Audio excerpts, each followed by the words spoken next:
अधः पूर्णमिदं पूर्णात् पूर्णमुदच्यते पूर्णस्य पूर्णमादाय पूर्णमेवावशिष्यते। ओम शांति शांति शांति।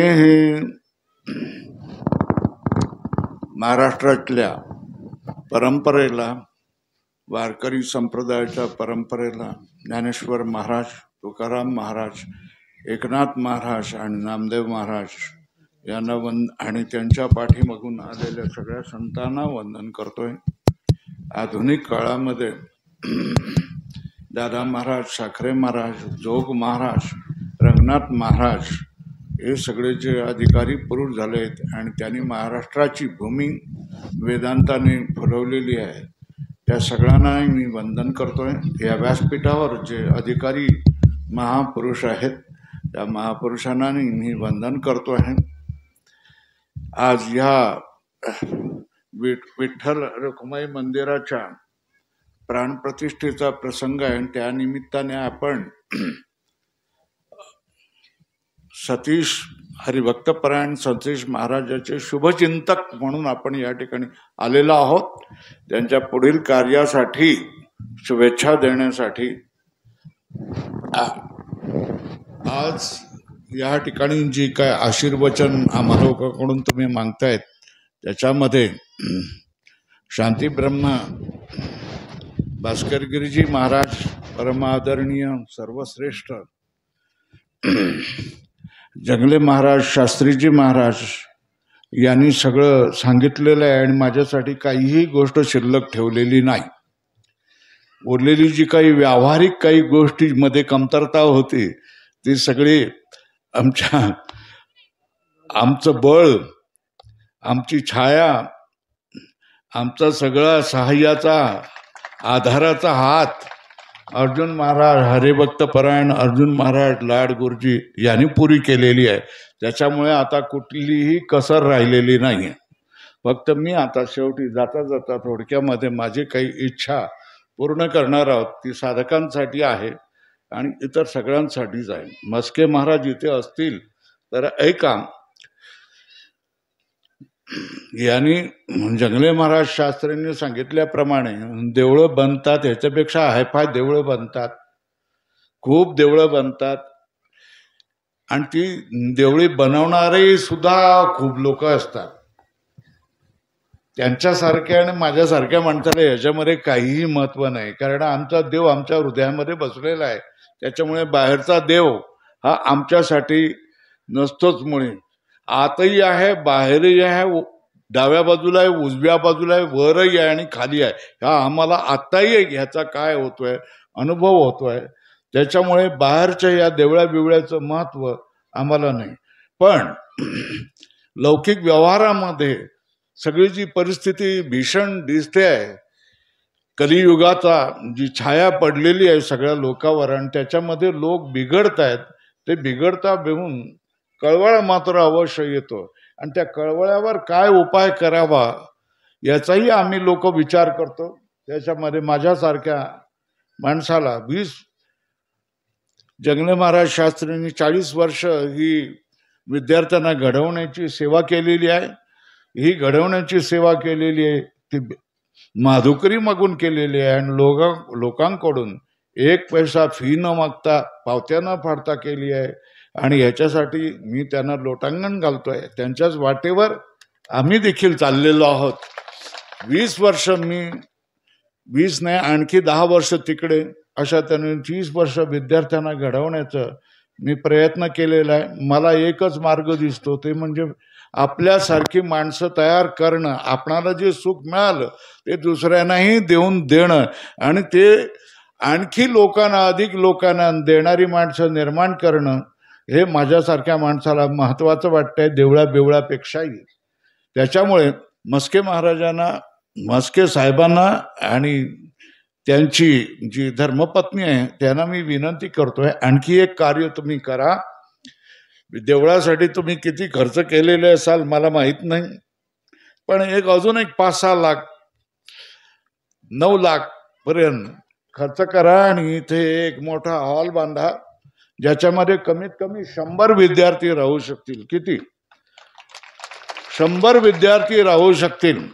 खेड्यापाड्यामधल्या यांनी एक सुतोवाच केलेलंच आहे जंगले महाराज शास्त्रींनी. मी आणखी त्याच्या पुढची गोष्ट सांगतोय की या ठिकाणी 100 मुलं शाळेत जाणारी राहिली पाहिजेत.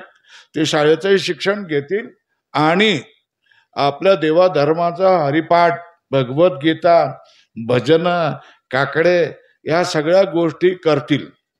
आणि त्याच्यामधून जी माणसं 100 माणसं ठेवली तर त्याच्यामधून 10 तरी पखवाजे निर्माण होतात, 10 तरी गायक निर्माण होतात आणि 1-2 कीर्तनकार तरी निर्माण होतात.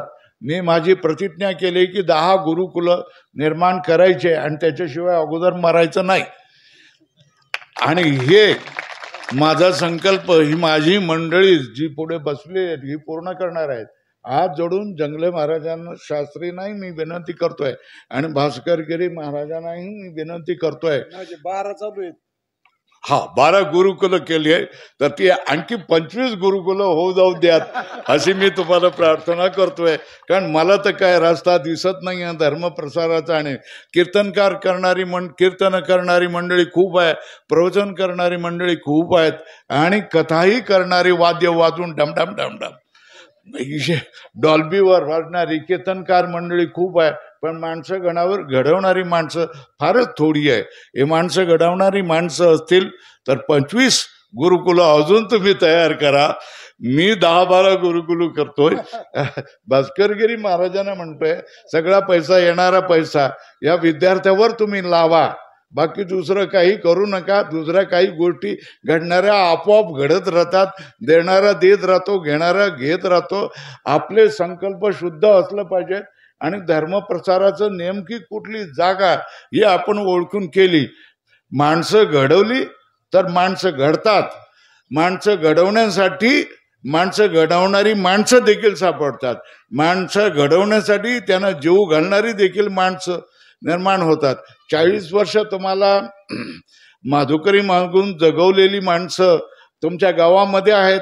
मीही सांगून देतो की माझ्याकडे सुद्धा देखील 720 माणसं आणि त्याच्यापेक्षा अधिकही माणसं आम्हाला त्या ठिकाणी ह्याच्यावर येऊन, आश्रमावर येऊन जेवू खाऊ घालणारे. भिक्षाच असते ती, फक्त आमच्या जवळ इथे येऊन शुद्ध रीतीने ते आम्हाला जेवण तयार करून घालतात. आणि त्या ठिकाणी स्पर्धा आहे की मला अन्नदानाची तारीख द्या, मला अन्नदानाची तारीख द्या, मला अन्नदानाची तारीख द्या. आमची 2 जेवणं मुख्य प्राथमिक होती. आता पहिलं जेवण सुद्धा केलेलं आहे. नाश्ता म्हणायचं नाही, पहिलं जेवण, दुसरं जेवण आणि तिसरं जेवण, 3 जेवणं आम्ही त्या ठिकाणी देणार आहोत. आणि ती 3 जेवणं विद्यार्थ्यांना देण्यासाठी लोकांची अहमिका लागते, स्पर्धा लागते. मला द्या, तारीख द्या. तारीख नाही दिली तर माणसं काय होतात, नाराज होतात, वाईट वाटतं त्यांना. तेव्हा ही धर्मामधली जी गोष्टी, छोट्या छोट्या गोष्टी आपल्याला वाटत असतात पण ह्या गोष्टी महत्वाच्या असतात. लोकांना वळणं लागत असतात, लोकांना समज येत असते आणि आपल्या परीने त्यांच्या योग्यतेनुसार ती मंडळी मदतही करत असतात.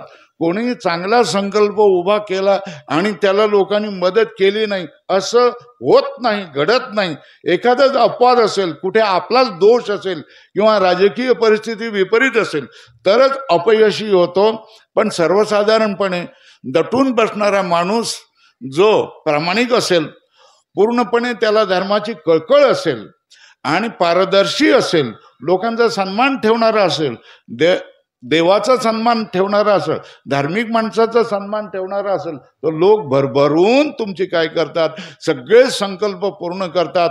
हा माझा स्वतःचा अनुभव आहे. आणि आपली ओळख, देख, जात पात, समाज काही माहीत नसताना सुद्धा माझ्यासारख्या भणंग माणसाला लोक जवळ करतात, त्याच्याकडून कार्य करून घेतात, आपलाही उद्धार करून घेतात आणि त्याच्या जवळ असणाऱ्या 120-130 माणसांना काय करतात, पोसत असतात. हा माझा स्वतःचा अनुभव आहे. माऊल्या या ठिकाणी आलेले आहेत, जेव खाऊ घालणाऱ्या या ठिकाणी. माझं जंगले महाराज शास्त्रीच्या जवळ शिकलेले 1000, 2000, 3000 जे काही विद्यार्थी असतील त्यांच्याही माझ्या हातापाया पडून विनंती आहे की तुम्ही ही गुरुकुल सुरू करा. गुरुकुल सुरू करा म्हणजे कसं, तुम्ही फुकट शिकले ना, तुम्ही फुकट शिकले ना, तुम्हाला फुकट राहायला मिळालं ना, तुम्हाला फुकट मुक्त केलं ना, तुम्हाला फुकट मोठं केलं ना. अरे मग 5-6 वर्ष तरी तुम्ही शिकवा ना लोकांना. आता तुम्ही आम्ही फुकट शिकवणार, तुम्ही धंदा करणार. वर्षाला 1.25 लाख रुपये देता का, 1.5 लाख रुपये देता का, 2 लाख रुपये देता का? जो एखादा याच्यासारखा माणूस नसेल, ज्याला प्रवचन येत नाही, कीर्तन येत नाही, ज्याला गाता येत नाही, पखवाज वाजवता येत नाही, तो माणूस काय करेल? बाबा रे बघतोस का बघ, बघतोस का बघ, जरा 1-2 वर्ष तरी चालव. त्याला अडवून घ्यायचं, 1.5 लाख द्या, 2 लाख देऊन द्या, नाही तर त्याची संस्थाच बंद करून टाकायची, त्याच्या विद्यार्थ्यांनाच घेऊन जायचं. असल्या गोष्टी ज्या चाललेल्या आहेत ना, हे काय बरोबर नाहीये. संस्थेमध्ये आळंदीला 100 वर्षापूर्वी, आता शताब्दी 16 झालाय, 100 वर्षापासून अध्यापकांनी म्हातारे होईपर्यंत, जर्जर होईपर्यंत तुम्हाला शिकवलेलं आहे, फुकट शिकवलेलं आहे. माधुकरी करून लोकांनी तुम्हाला फुकट शिकवलेलं आहे, फुकट कीर्तनकार बनवलेलं आहे. कीर्तनकार तुम्ही बनलेले नाही, जनतेने तुम्हाला बनवलेलं आहे. देवाने तुमची प्रतिभा तुम्हाला दाखवलेली आहे आणि ही प्रतिभा पुन्हा देवाला तुम्ही समर्पण केली पाहिजे.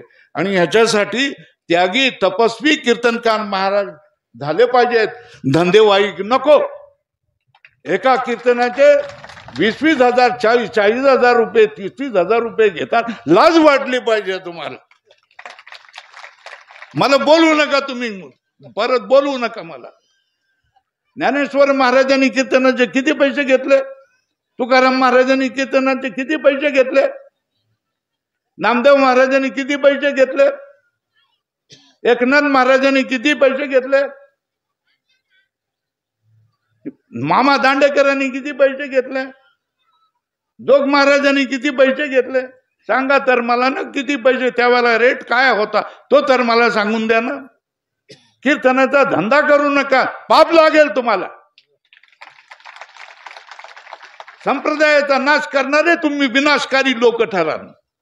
मी सगळ्यांना सांगतोय, कीर्तनाविषयी काय करायचं. तुकाराम महाराजांनी 3 अभंग म्हणाले, ती प्रमाण नाही सांगत, ती प्रमाण सांगा ना. कीर्तनाचे पैसे घेतले तर काय होतं हे तुकाराम महाराजांनी नेमकी ती प्रमाण दडवून ठेवता काय? बाकीची सगळी प्रमाण सांगाल, ती प्रमाण सांगा. नाही सांगणार ते प्रमाण, ते पाठ नाही, ते सांगा ना, ते सांगा. कीर्तनाचा धंदा करू नका, संस्थेचा धंदा करू नका. एका संस्थेमध्ये किती पैसे घेतात? 10,000, 20,000, 30,000, 40,000. तुम्ही फुकट शिकले आणि लोकांकडून काय करता? आमच्या जीवावर तुम्ही धंदा करणार, आमच्या जीवावर तुम्ही बायका पोरांना पोसणार. खोटं आहे तुमचं.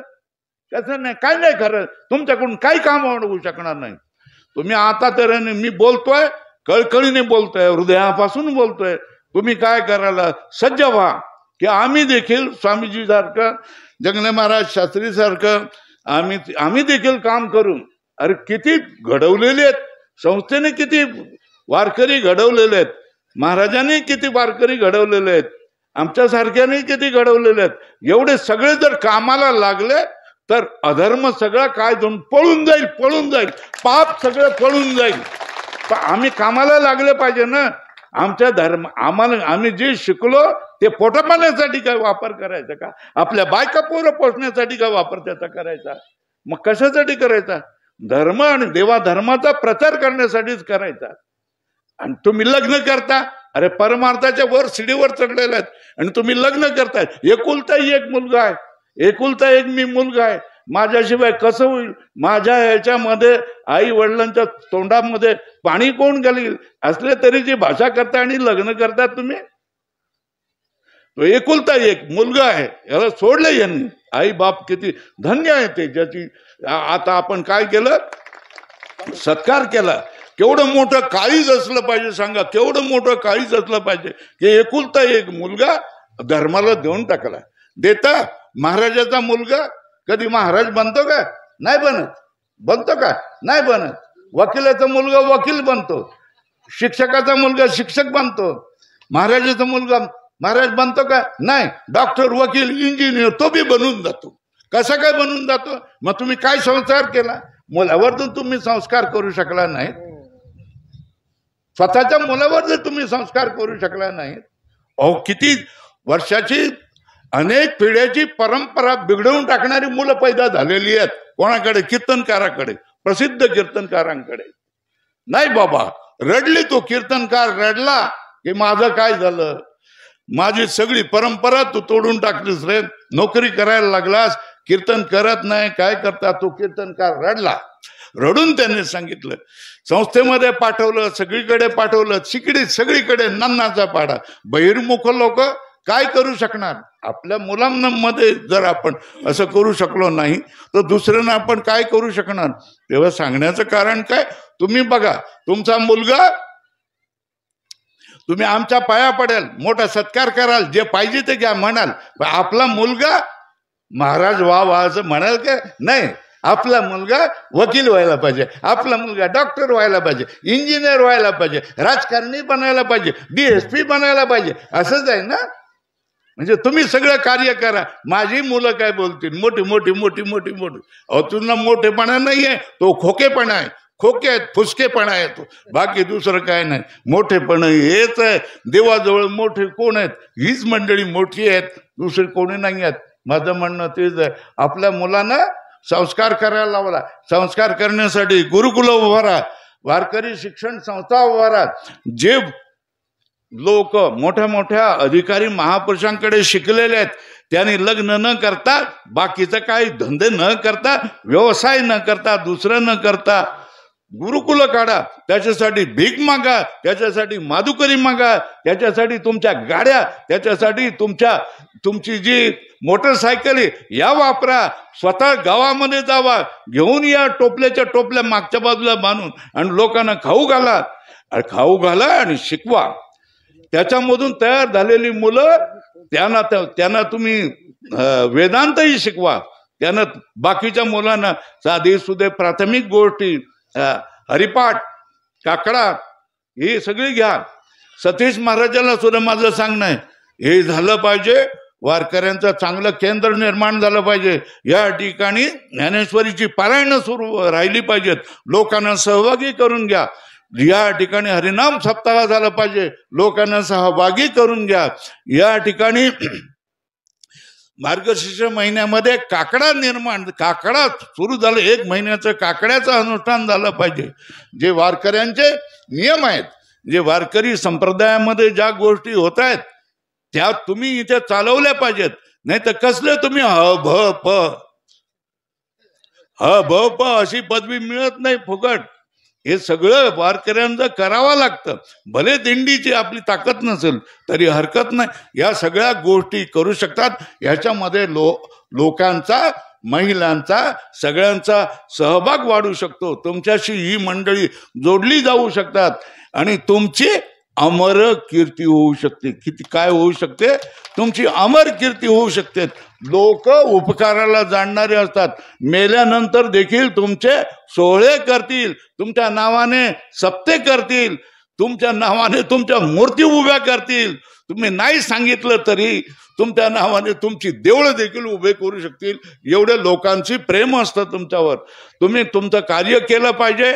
आपल्यामध्ये अद्भुत शक्ती असते, ही अद्भुत शक्ती कोणीतरी जागवली पाहिजे. आम्ही सगळी मंडळी सतीश महाराजांमधली ही अद्भुत शक्ती जागवण्यासाठी आलेलो आहोत आणि त्यांनी ती जागवावी. त्याच्याकडून अधिक मोठं कार्य होऊ शकेल. मी सरस्वतीचा भक्त आहे आणि कोणी माणूस सरस्वतीचं अनुष्ठान करतोय तर मला गहिवरून येतं. मी त्याला लोटांगण घालतो की बाबा फार चांगलं काम करतोय. शिकवण्याचंच काम आपण केलं पाहिजे. दुसऱ्या गोष्टी आपल्या ताकदीच्या नाही आहेत. आपण जे करतोय, आपल्याला जो मार्ग दाखवलेला आहे मोठ्या सज्जन माणसाने, साधू संतांनी, अधिकारी पुरुषांनी, त्याच मार्गावर आपण चाललं पाहिजे. ते कॉमेडी लोकांच्या जवळ, कॉमेडी करणाऱ्यांजवळ लाख लोक जमा झाले, त्याच्यामुळे आपले डोळे चकाचून व्हायचे काय? त्या शिवलीला ताईने अशा हावभाव करत बसले, तर आपणही तसंच करत बसायचं का? तेच असलीच कीर्तनं आपण करत बसायचं का? नाही करणार मी म्हणून असं तुम्ही सांगा, नाही असली कीर्तनं आम्ही नाही करणार, नाही लोक आले तरी हरकत नाही. तुम्ही पैशाची कीर्तनं करू नका, गावागावामध्ये रोज कीर्तन करा, प्रचार करा. 10 दिवसाचा, 50 दिवसाचा, 100 दिवसाचा सोहळा तुम्ही ठेवा. गावागावामध्ये जाऊन फुकट कीर्तन, फुकट ऐका, फुकट मुक्त व्हा. अशा तऱ्हेने जर तुम्ही केलं तर तुम्हाला लोक मानतील, लोक मानतील.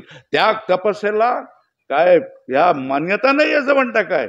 या असल्या उठवळ माणसापेक्षा त्यागी तपस्वी माणसाला खूप लांबून प्रतिसाद मिळतो, पण त्याचा प्रतिसाद हा पक्का प्रतिसाद असतो. आणि त्यागी तपस्वी माणसाचीच या जगामध्ये किंमत असते. बाकीची जी माणसं असतात या माणसांना किंमत नसते. त्या आता थोडे दिवस झाले, कॉमेडी झाली, मजा झाली, दुसऱ्याने काही आणखी उठवलं की त्याच्या पाठीमागे जायला लागली. अशा तऱ्हेने माणसं असतात. तेव्हा आपण खरे चिकित्सक झाले पाहिजेत. आपणाला खरं काय खोटं काय हे ओळखता आलं पाहिजे. धर्माचं काय आणि उठवळ काय हे आपल्याला ओळखता आलं पाहिजे. आणि हे शिकवण्याचं काम आम्हा मंडळींचं आहे. या सगळ्या मंडळींनी जर अशा तऱ्हेने प्रचार केला तर महाराष्ट्र धर्म, वारकरी धर्म हा काय पुढे गेल्याशिवाय राहणार नाही. काळाप्रमाणे नवीन आपले अस्त्र बाजूला काढली पाहिजेत, पद्धती वेगळ्या बाजूला काढल्या पाहिजेत आणि त्याप्रमाणे प्रचार प्रसार केला पाहिजेत. लोक हो मला, मी काही कीर्तनकार नाही आहे, मी काही प्रवचनकार नाही आहे. हा एवढं मी सांगेन की देव आणि धर्माचा मी एक प्रचारक आहे. आणि प्रचारक म्हणून जेवढं काही मला वाटलं तेवढं मी तुम्हाला सांगितलं. जे बरं वाटेल ते घ्या, जे बरं वाटत नसेल ते सोडून द्या. सगळ्यांना एकदा कळकळीची विनंती आहे की प्रत्येकाने गुरुकुल स्थापन करा. प्रत्येकाने गुरुकुलासाठी येणाऱ्या अडचणींशी संघर्ष करा आणि देव तुम्हाला त्याच्यामध्ये सहाय्य करेल, मदत करेल. 100 गुरुकुलं जर अशा तऱ्हेने निर्माण झाली, सगळ्या ठिकाणी गावागावामध्ये निर्माण झाली तर मला काही वाटत नाही, मला कशाचीच भीती वाटत नाही. मला ह्या कळी काळाची भीती वाटत नाही, या आधुनिक काळाची देखील भीती वाटत नाही. आम्ही आमचा धर्म, आम्ही आमची संस्कृती पुढे चालवतच राहू. जगाचे गुरु आम्ही बनू याच्याबद्दल मला खात्री आहे. मी संपवतोय, फार वेळ झालेला आहे. पुंडलिक वरदा हरी विठ्ठल. आईचा अवतार आता दुर्गेचा अवतार झाला होता, तो आपला हिताकरताच हे ध्यानात ठेवलं पाहिजे. एवढं का तळतळून बोलतं आईचं हृदय. स्वामीने आतापर्यंत आपल्याला आपले कान उघडलेत. हे आता वारं सुटलं म्हणण्यापेक्षा वावटळ असं सुटलं की दिशाच काढायला तयार नाही. जीवनाकरता पैसा लागते, पण पैशाकरता त्याच्या मागे पडणं हे बरोबर नाही. हाच एक स्वामीजींचा आधार आहे. हे आपल्या युवा सर्व संत मंडळींनी विशेष ध्यानात घ्यायचं आहे.